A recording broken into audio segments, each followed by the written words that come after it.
Pai do Senhor, meus irmãos, sejam bem-vindos ao nosso devocional. Hoje é segunda-feira, dia 12 de agosto. Deus te abençoe. Boa semana para todos os meus irmãos. Vamos ler aqui Ezequiel 24, 24.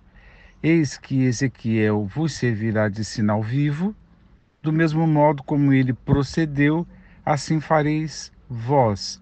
E quando tudo isso acontecer, então compreendereis que eu sou Jeová, o Senhor Deus. Se alguém lê esse verso isoladamente, sem o contexto, que é necessário ser lido para a compreensão do verso em si, do verso único isolado, a, quem lê isolado vai considerar, é isso mesmo. Do mesmo jeito que o profeta age, o povo tem que imitar, né? E então se levantaria a partir daqui a ideia de que os homens de Deus, os profetas de Deus devem ser exemplares, manter essa conduta exemplar, que é para o povo seguir, né? Mas é interessante que isso que eu acabei de dizer é uma verdade, é assim também que Deus age. Deus traz essas pessoas que a gente chama hoje de ícones, né? Ou seja, pessoas, referências, pessoas exemplares, que a gente pode imitar a fé. Assim como olhamos para, por exemplo, para a galeria dos heróis da fé. Mas aqui o caso não é um exemplo positivo da conduta de um profeta que deve ser seguido pelo povo. Aqui é uma obra divina. A situação é a seguinte: Ezequiel está na Babilônia, hoje o atual Iraque, e ele foi levado alguns anos antes junto com parte da população de Israel. Já tinham acontecido duas invasões em Jerusalém por parte dos babilônios. Eles levaram muitos para a Babilônia. Ezequiel é um deles. E Ezequiel profetiza lá na Babilônia, Jeremias profetiza em Israel. É esse quadro profético contemporâneo, digamos assim. E a terceira invasão acontece em Jerusalém. E eles demoraram muito para entrar, porque Israel ofereceu uma resistência a partir da ajuda do Egito. Eles entraram com muito ódio, não respeitando nada nem ninguém, e mataram muita gente. A ordem não era essa, né? Era levar, deportar, mas eles, nas palavras do próprio profeta Jeremias, né, correu um rio de sangue e judiaram até de pessoas idosas e tal. E o templo foi destruído nesta ocasião. E Ezequiel está lá longe, né? Israel, longe de Israel, quero dizer, está lá no Iraque, digamos assim, lá na Babilônia. E Deus mostra para Ezequiel, aliás, Ezequiel tinha visões. Estamos falando de uma época que não tinha nem caneta esferográfica, muito menos internet, jornalismo, esse tipo de coisa.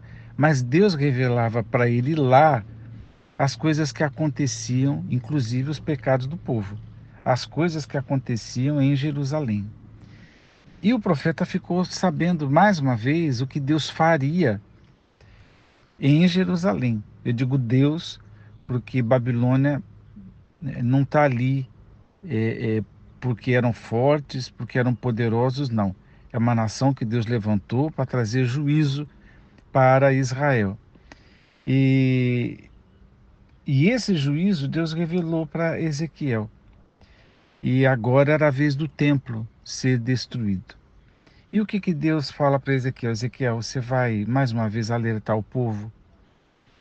E ele informa a Ezequiel. A esposa dele provavelmente estava adoentada. E Deus está dizendo: você vai ficar viúvo, eu vou com golpe, ou seja, de repente. Você vai perder sua esposa de repente, contudo, você não vai lamentar. O luto é vivido de maneira diferente, né? A gente sabe o que é um ato fúnebre, um funeral propriamente dito, ou que a gente chama aqui de velório. Mas os costumes antigos orientais envolviam outras coisas, que tem a ver com alimentação, com roupa e com uma atitude, né? Deus está dizendo para ele: eu vou tirar sua esposa de uma maneira rápida, como se fosse um golpe, mas você não vai lamentar, era um dos costumes. Você não vai chorar, isso é comum a nós. Lamentação aqui, gente, é bater no peito, é gritar, uns negócios assim são mais intensos. Você não vai chorar, número dois, né? Você não vai correr lágrimas, né, de pranto e tal. Você vai apenas gemer de dor, porém em silêncio. Quer dizer que Deus não queria que ele fizesse som nenhum. Ia sentir a perda da esposa, mas não ia fazer lamentação pelos mortos. No que diz respeito à roupa, porque o costume era tirar o turbante e jogar cinza na cabeça, senão você vai ficar com a cinza na cabeça. O costume era tirar a sandália dos pés para dizer que estava vivendo luto, mas Deus está falando, você vai continuar com a sandália no pé, né? Não vai cobrir o rosto e você não vai comer a comida feita para as pessoas enlutadas, né? E assim que amanhecer, isso foi, melhor dizendo, de manhã. À tarde, a esposa dele faleceu. E ele agiu, foi muito rápido. Deus falou, no mesmo dia aconteceu, e ele obedeceu. Deixa eu fechar aqui que tem uma abelhinha trabalhando aqui. Voltando, aconteceu no mesmo dia. Deus falou com ele cedo, à tarde a esposa faleceu e ele obedeceu. Só que obedecer isso era, no mínimo, chamaria a atenção dos vizinhos, dos homens da cidade. Ezequiel já era reconhecidamente profeta, sempre tinha alguma coisa para dizer, e as suas ações, o povo já desconfiava que tinha algum significado, e o povo pergunta para ele: qual o significado de tudo isso que você está fazendo, né? O que acabou de ocorrer em relação à nossa vida? Quer dizer, o luto era de Ezequiel, mas eles estão sabendo que tem a ver com eles. O que está acontecendo em relação à nossa vida? Aí o Ezequiel diz e declarou: estou a ponto de profanar o meu próprio santuário, a fortaleza de que vocês se orgulham, o prazer dos vossos olhos, o grande objeto do vosso carinho e afeição. Eis que vossos filhos, segundo a informação, vossos filhos e vossas filhas que deixastes em Jerusalém, tombarão todos ao fio da espada. Também de uma forma de repente, Deus avisou aqui: vai acontecer. O templo que vocês tanto estimam, né? E aí Deus faz uma comparação. A esposa de Ezequiel era o prazer dos seus olhos, o templo era o prazer dos olhos dos judeus.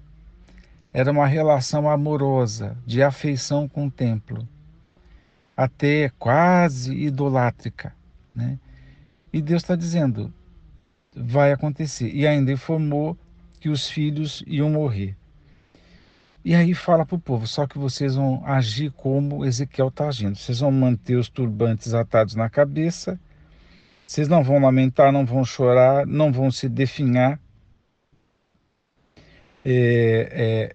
Não vão se definhar, não. Pelo contrário, vocês vão se definhar. Definhar aqui é um estado de consciência aclarada. Definhar aqui é entender que tudo isso está acontecendo pelos seus próprios pecados que eles bem conhecem. Então Deus está dizendo: mais definhareis com vossas malignidades e gemereis de aflições uns pelos outros. Então, ao invés de vocês darem lugar a um luto e chorar pelos que morreram lá em Jerusalém e chorar por causa do templo que era da vossa afeição e a família que vocês tanto amavam, vocês vão chorar um pelos outros. Vocês vão se definhar e lamentar os vossos próprios pecados. É muito forte tudo isso aqui, né? Porque, e Deus usa Ezequiel, ainda diz, Ezequiel fala a respeito desse mesmo, né? Ele disse assim, ó, vocês, e Ezequiel vos servirá de sinal vivo, né? Do mesmo modo, é o verso que eu coloquei aqui, do mesmo modo que ele agiu, ou seja, gemeu sozinho, não fez barulho, não fez luto, nada disso, é o que vai acontecer com vocês. É uma péssima notícia, só que o que tem para lamentar mais do que a perda do templo, que é a grande afeição de vocês, e lamentar mais do que a perda de familiares, vocês devem lamentar a condição pecaminosa de vocês. Vocês devem lamentar a situação de malignidade de vocês. E essas coisas vão acontecer, e quando acontecer, vocês vão compreender que sou eu que estou falando com vocês. Aí ele vira para Ezequiel e diz: e quanto a ti, ó querido filho do homem, no dia que eu tirar, eu vou resumir aqui, a tua esposa, né?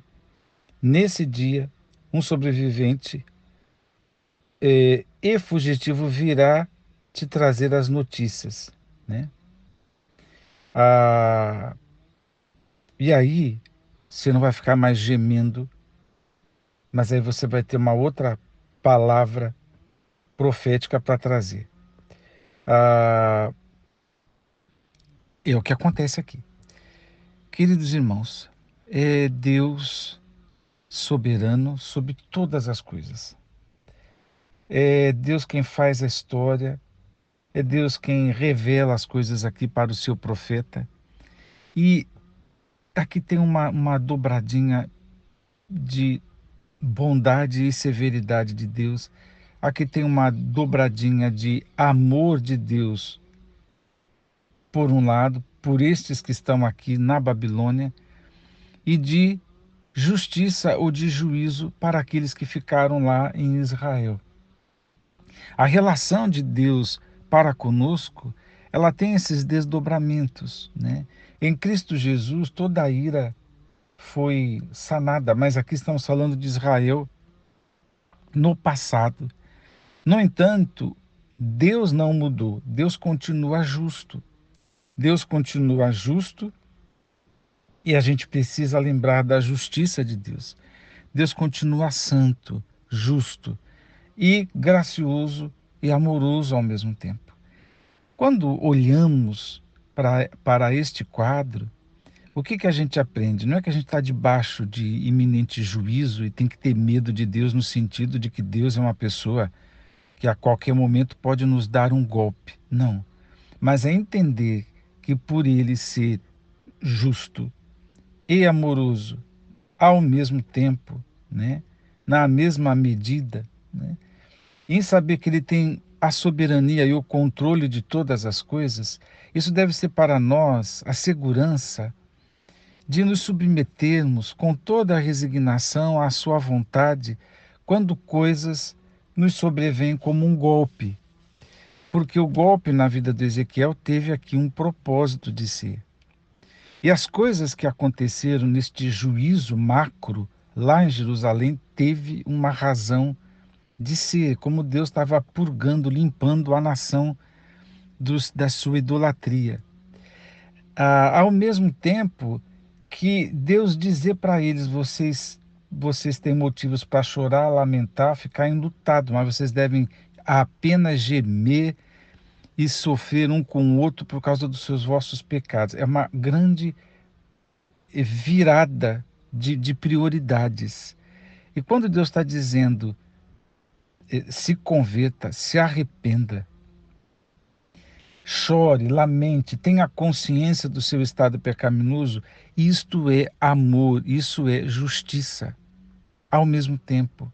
Mas é muito amor da parte de Deus, porque quando Deus traz essa consciência de que somos pecadores, é porque Ele nos ama e não quer que a gente viva nessa condição. Outro aspecto que a gente pode pensar aqui é que um servo do Senhor carrega consigo a sua mensagem. Ezequiel não foi alguém que ele se levantou no culto e disse, assim diz o Senhor, tarará, tarará, e sentou e a vida continuou. Não, ele está completamente envolvido nessa ação profética, sentindo, representando, sendo uma figura ilustrativa do que Deus ia fazer, servindo de fato como exemplo. Então, o profeta do Antigo Testamento tinha esse peso.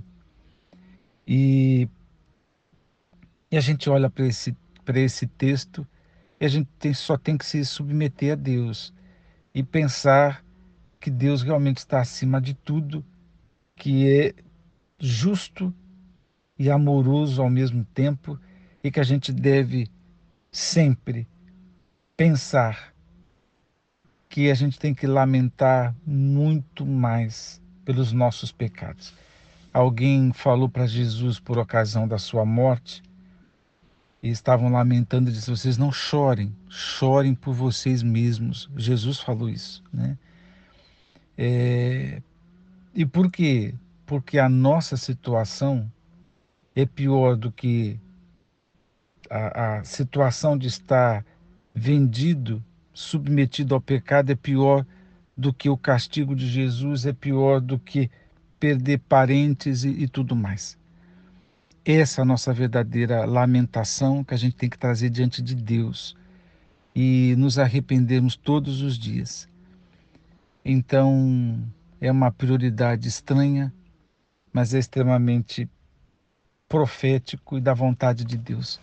Você tem que lamentar e chorar dos pecados que a gente comete, porque não deveríamos cometê-los. Deus te abençoe, que o Espírito Santo costure melhor essa palavra no coração de cada um de vocês. Vamos orar. Ó Deus bendito, dá-nos a tua graça, nos ajude a nos submetermos a ti, pois tu és soberano, justo, amoroso. Dá-nos a tua graça, Pai. Oramos no nome de Jesus. Amém.